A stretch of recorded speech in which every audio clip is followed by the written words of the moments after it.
साल 1933।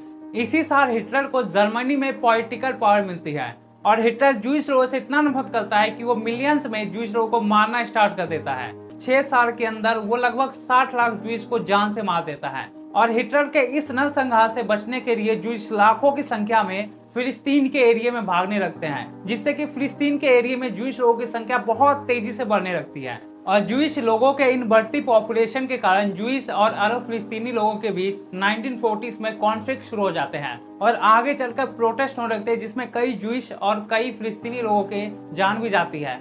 British government पूरी कोशिश करती है इस सिचुएशन को कंट्रोल करने की, लेकिन ये सिचुएशन उनके कंट्रोल से बाहर जा चुका होता है। फाइनली हार मान के 1947 में ब्रिटिश गवर्नमेंट फिलिस्तीन को छोड़ने का फैसला करती है और इस पूरे मामले को यूनाइटेड नेशन को सौंप देती है।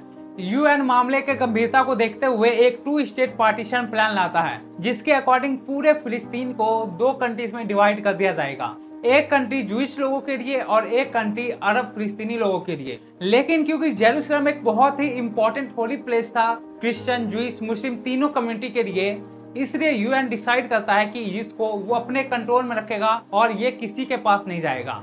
और इस तरह से 14 मई 1948 को इजराइल अस्तित्व में आता है।